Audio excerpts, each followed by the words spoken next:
cuando pensé que en realidad, cuando pensé que lo estaba haciendo de otra manera. Entonces eso me permitió como rever toda mi experiencia para realmente ahora pararme de otro modelo y hacer otro tipo de prácticas que apunten, digamos, al objetivo real que es la inclusión. Bueno, ahí empezamos a darnos cuenta, fíjate que empezaste a meter otras palabras que son propias de la educación y de la educación de las personas con discapacidad. Acá empiezan a aparecer palabras como inclusión, diversidad, inclusión, integración, bla, bla, bla, bla. Bien, nos empezamos a dar cuenta que algunas suenan más con un modelo que con otro. ¿Sí? ¿Podemos hacer ese juego? A ver si le pegamos. ¿Sí? ¿Qué palabras tienen que ver con esto? Con la educación física, por ejemplo, la adaptada. ¿Qué palabra tiene mucho más que ver? Diversidad, inclusión, integración, ¿cuál tiene que ver?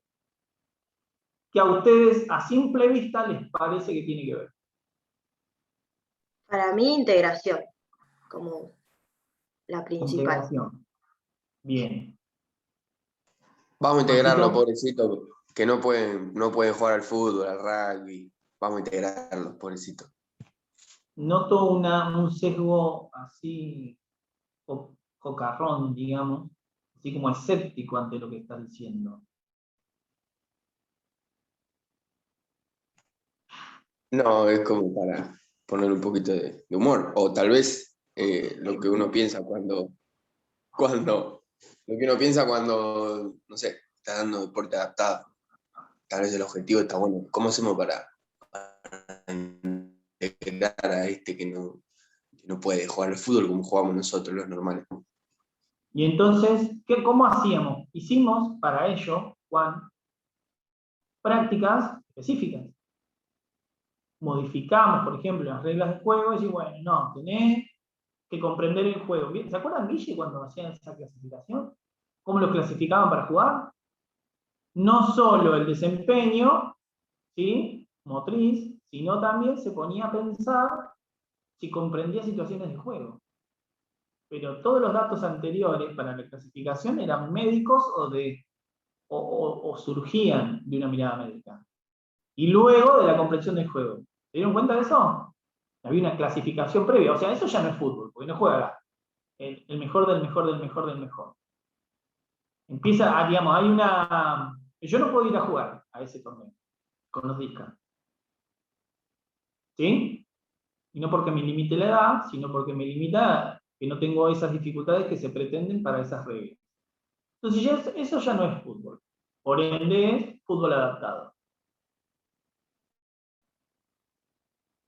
Entonces, ¿qué hemos creado nosotros, profe? ¿Cómo producimos prácticas? Producimos prácticas, en este caso específicas, para que jueguen ellos. Y ahí nosotros podemos ver, como decíamos en el ejercicio anterior, qué concepción de cuerpo tengo y qué concepción de enseñanza tengo.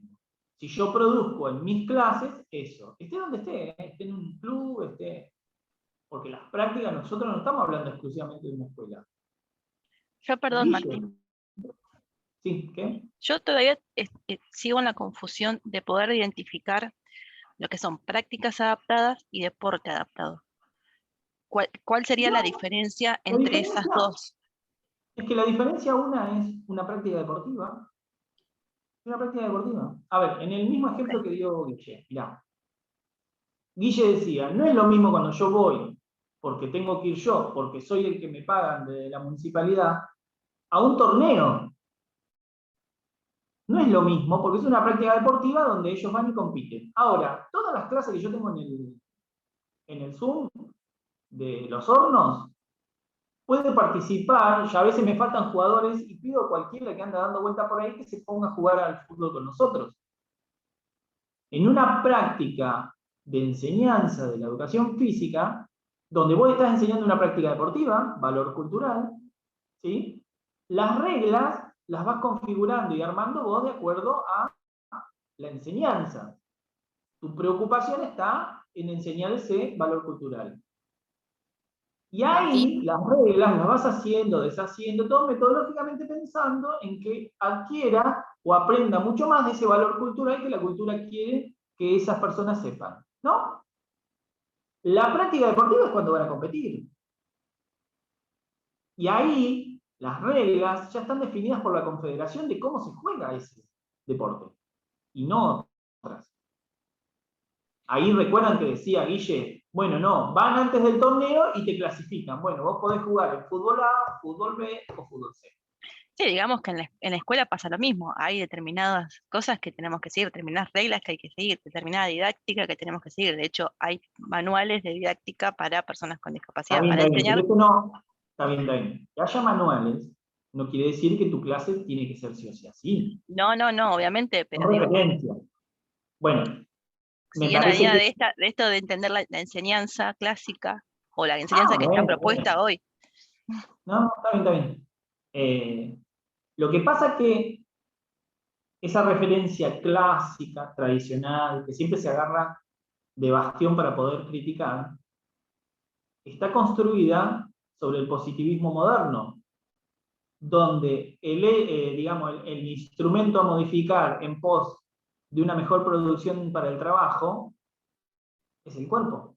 Y el cuerpo es de una determinada manera, como dice la medicina. Entonces, esa lógica inevitablemente te lleva a pensar el cuerpo como que le falta en una persona con discapacidad. Y justamente vimos en la historia que se produjo el cuerpo discapacitado. Se inventó el cuerpo discapacitado en esa época, bajo ese modo de pensar, como natural y dado. Y es así, o sea, es disca, chao, no jodamos.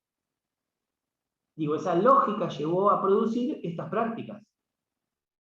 ¿Se comprende ahí el recorrido que hice? ¿Se entendió? Sí, ¿puedo hacer una acotación? Dale.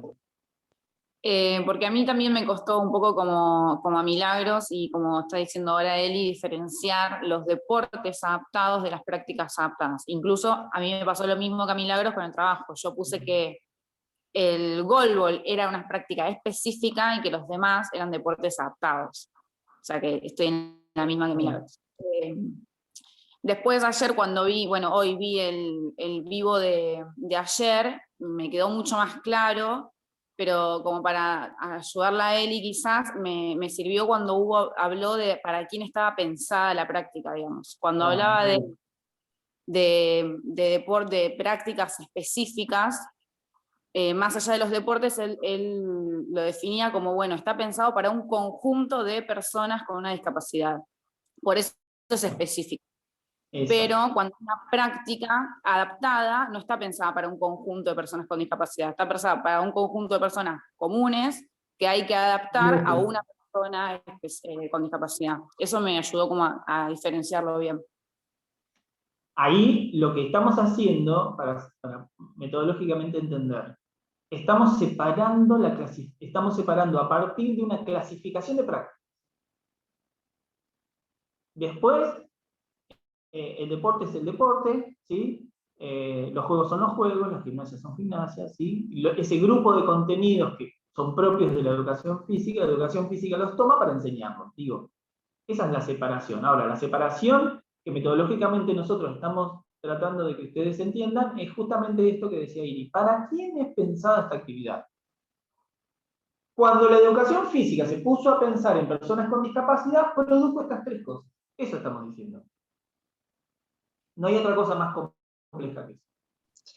Por ahí, aparte de agregar esto de para quién está pensada, el contexto también, porque bueno, por ejemplo, una se da en lo que es en la educación, en la escolaridad, en lo que sería la educación física, y las otras más en lo competitivo, o sea, de lo específico, por ejemplo. Como dijimos recién, Guille, que es un profe que fue el de la primera entrevista, él está en las prácticas deportivas, pero está enseñándolas. Claro, bueno, ahí también mi confusión, porque yo decía, bueno, él, lo que es en lo competitivo, es por ahí algo más específico, que bueno, ahí lo mezclé, ¿no? Ahora sé que es específico, pero cuando lo enseña, no, o sea, por ahí es algo más inclusivo, no integrador, sino inclusivo, y nada, ¿cómo se da esa diferencia, no? Que uno por ahí cuando enseñas lo puedes dar de una forma, pero vas a lo competitivo, en lo reglamentado, son dos cosas totalmente distintas. Claro, porque nosotros somos los que tenemos o armamos o diseñamos las prácticas. Entonces la enseñanza, por eso hoy creo que Eli lo que intentaba decir era, bueno, ahí hay enseñanza de tal contenido. Luego, como él trabaja en la MUNI, tiene que ir a competir, porque es parte de lo que genera la motivación para enseñar, en definitiva. Y vos no te transformás en otro profe. Sos el mismo que va a esa competencia. Lo que nosotros tenemos que saber es identificar que las prácticas sociales son diferentes. Unas son para enseñar, otras son para competir, etc. Y ahí es donde la mirada docente se separa de lo, no jurídico, pero de lo legal o de las prácticas sociales cualquiera. De la institucionalidad de la práctica, digamos, ¿no? De la institucionalidad de la práctica sería, ¿no? Tenemos que reconocer eso nada más, pero bueno, trabajamos ahí, nos están pagando para que trabajemos ahí también, ¿sí? Y yo no voy a poder meter en un torneo, meto a mi primo que juega al fútbol y es buenísimo, entonces no meto ahí entre los discas y no, estoy faltando a la regla. Y ahí estoy faltando a la regla.